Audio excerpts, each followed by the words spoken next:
നമസ്കാരം. പശ്ചാത്താപം എന്നത് അയാളിൽ അണുവിട കണ്ടിട്ടില്ല എന്നാണ് ഗോവിന്ദസ്വാമിയെ നേരിൽ കണ്ടിട്ടുള്ള പോലീസ് ഉദ്യോഗസ്ഥരുടെ വെളിപ്പെടുത്തലുകളിൽ നിന്ന് മനസ്സിലാകുന്നത്. മാത്രമല്ല, കേട്ടാൽ അറയ്ക്കുന്ന കാര്യങ്ങൾ യാതൊരു മടിയുമില്ലാതെ പറയുന്ന വ്യക്തി. കൊടും കുറ്റവാളി ഗോവിന്ദസ്വാമി പല ഉദ്യോഗസ്ഥർക്കും ഒരു ദുരന്ത അധ്യായമാണ്. നിയമത്തിൻ്റെ പരിരക്ഷ ഇല്ല എങ്കിൽ സകല ദേഷ്യവും അയാളോട് തീർക്കാൻ കൊതിക്കുന്ന പോലീസുകാർ. യുവതിയെ ബലാത്സംഗം ചെയ്ത് കൊലപ്പെടുത്തിയ കേസിലെ പ്രതി ഗോവിന്ദസ്വാമിക്ക് ഇതുവരെ മാനസാന്തരം വന്നിട്ടില്ല എന്ന് ജയിൽ ഉദ്യോഗസ്ഥരുടെ ഭാഷ്യത്തിൽ നിന്ന് വ്യക്തം. സഹതടവുകാരും ജയിൽ ജീവനക്കാരും ഏതെങ്കിലും കാര്യത്തിൽ അയാളെ കുറ്റപ്പെടുത്തിയാൽ മിക്കപ്പോഴും ഇയാൾ ദേഷ്യപ്പെടുന്നത് പതിവായിരുന്നു, അതും അസാധാരണമായി അതിവൈകാരികമായി. എന്നാൽ ചില സമയങ്ങളിൽ ചിരിച്ചുകൊണ്ടിരിക്കുന്ന ഗോവിന്ദസ്വാമിയുടെ പ്രതികരണവും ഇവർ കണ്ടിട്ടുണ്ട്. ഇത്തരത്തിൽ ഒരു മാനസിക വിഭ്രാന്തിയുള്ള ഒരാളെ പോലെയുള്ള പെരുമാറ്റമാണ് ഇയാളിൽ കണ്ടിരിക്കുന്നത്. ചെയ്ത ക്രൂരതയെ ഓർത്ത് യാതൊരു കുറ്റബോധവും ഉണ്ടായിരുന്നില്ല. മാത്രമല്ല, ഒരുപാട് അന്ധവിശ്വാസങ്ങളും ഇയാൾക്കുണ്ടായിരുന്നുവെന്നും പറയപ്പെടുന്നു. ഗോവിന്ദസ്വാമിയുടെ പശ്ചാത്തലം തേടിപ്പോയാൽ അടിമുടി നിഗൂഢമാണ്. വലിയൊരു ലോബി തന്നെ ഇയാൾക്ക് കീഴിലുണ്ട് എന്നാണ് അറിയുന്നത്.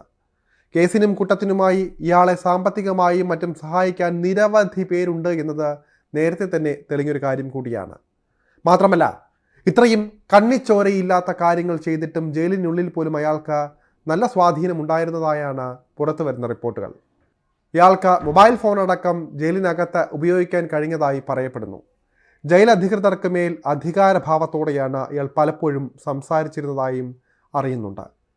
ഇതെല്ലാം സഹതടവുകാരിൽ പോലും സംശയം ജനിപ്പിച്ച കാര്യങ്ങളായി മാറി. തനിക്ക് മന്ത്രവാദം വശമുണ്ടെന്ന തരത്തിൽ ഇയാൾ പറഞ്ഞു പരത്തി നടന്നിരുന്നു. തനിക്ക് തമിഴ്നാട്ടിലെ വലിയൊരു മന്ത്രവാദിയുടെ അനുഗ്രഹമുണ്ട് എന്നും ആർക്കും തന്നെ ഒന്നും ചെയ്യാൻ കഴിയില്ല എന്നും ഇയാൾ ഇടയ്ക്കിടെ പറയുമായിരുന്നു. വെല്ലുവിളിച്ച് നടക്കാറുണ്ടായിരുന്നു. മറ്റുള്ള തടവുകാരെ അപേക്ഷിച്ച് പിടിവാശി വളരെയധികം ഇയാളിൽ ഉണ്ടായിരുന്നു. എല്ലാ ദിവസവും ബിരിയാണി വേണമെന്നാവശ്യപ്പെട്ട ഗോവിന്ദസ്വാമി ജയിലിൽ നിരാഹാരം കിടന്നിട്ടുണ്ട്. ഒരു ദിവസം മുഴുവൻ ഒന്നും കഴിക്കാതെ കിടന്നു. എന്നാൽ പിറ്റേന്ന് മട്ടൻ കറിയുടെ മണമെത്തിയതോടെ നിരാഹാരം അവസാനിപ്പിച്ച വ്യക്തി കൂടിയാണ് ഈ കൊടും ക്രിമിനൽ. ആഴ്ചയിൽ 210 ഗ്രാം മട്ടനാണ് തടവുകാർക്ക് നൽകി വരുന്നത്. എന്തായാലും വിയ്യൂരിലേക്ക് പോകുന്ന ഈ കുറ്റവാളിക്ക് കാര്യങ്ങൾ അത്ര എളുപ്പമാകില്ല എന്ന് ചുരുക്കം. കേരളത്തിലെ കേസുകളിലെ കൊടും കുറ്റവാളികളെ പാർപ്പിക്കുന്ന വിയ്യൂരിലെ അതിസുരക്ഷാ ജയിലിലെ ഏകാന്ത സെല്ലാണ് ഇയാൾക്കായി തയ്യാറാക്കിയിരിക്കുന്നത്.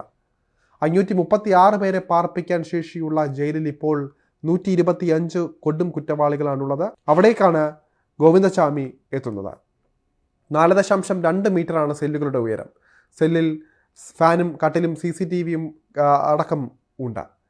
സെല്ലുകളിലുള്ളവർക്ക് പരസ്പരം കാണാനോ സംസാരിക്കാനോ സാധിക്കില്ല. അതുകൊണ്ട് തന്നെ ഇയാളുടെ പ്രത്യേക രീതികൾ ആ ഇരുട്ട് മുറിയിൽ തന്നെ ഒതുങ്ങപ്പെടും. ഭക്ഷണം എത്തിച്ച് നൽകുന്നതാണ്, അതിന് പോലും പുറത്തേക്ക് വിടില്ല. പുറത്ത് 6 മീറ്റർ ഉയരത്തിൽ 700 മീറ്റർ ചുറ്റളവിലുള്ള മതിലാണുള്ളത്. ഇതിന് മുകളിൽ 10 അടി ഉയരത്തിൽ വൈദ്യുത വേലിയും സ്ഥാപിച്ചിട്ടുണ്ട്. മതിലിന് പുറത്ത് 15 മീറ്റർ വീതം ഉയരമുള്ള 4 watch ടവറുമുണ്ട്.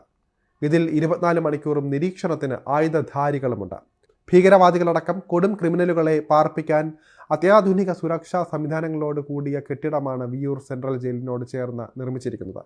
Viyyur central jail കോമ്പൗണ്ടിലെ 9 ഏക്കറിലാണ് അതിസുരക്ഷാ jail നിർമ്മിച്ചിരിക്കുന്നത്.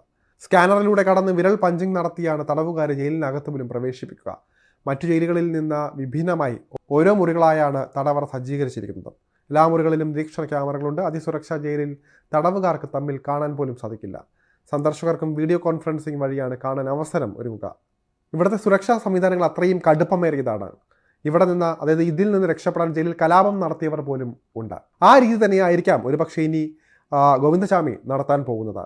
തനിക്ക് ഇഷ്ടപ്പെടാത്ത കാര്യങ്ങൾ ഉണ്ടായാൽ അയാൾ നടത്തുന്ന പ്രതിഷേധം വലുതായിരിക്കും. ഗോവിന്ദസ്വാമിയെ കാണാൻ 2 തവണ സഹോദരൻ ജയിലിലെത്തിയിരുന്നതാണ് നേരത്തെ. അല്ലാതെ അധികം സന്ദർശകരൊന്നും ഉണ്ടായിരുന്നില്ല. നിഗൂഢമാണ് ഗോവിന്ദസ്വാമിയെ സംബന്ധിച്ചിടത്തോളം കാര്യങ്ങൾ. 2011 ഫെബ്രുവരി 1 ഇയാൾ യുവതിയെ ബലാത്സംഗം ചെയ്ത് കൊലപ്പെടുത്തിയത്. കൊച്ചിയിൽ നിന്ന് വീട്ടിലേക്ക് പോവുകയായിരുന്ന ഷൊർണൂർ സ്വദേശിയായ 23-കാരിയെ വള്ളത്തോൾ നഗർ റെയിൽവേ സ്റ്റേഷന് സമീപത്ത് വച്ചാണ് ഈ ഒരു കൊടും പ്രതി എന്ന് പറയുന്നത് ഗോവിന്ദസ്വാമി ട്രെയിനിൽ നിന്ന് തള്ളിയിട്ട് ആക്രമിച്ചത്.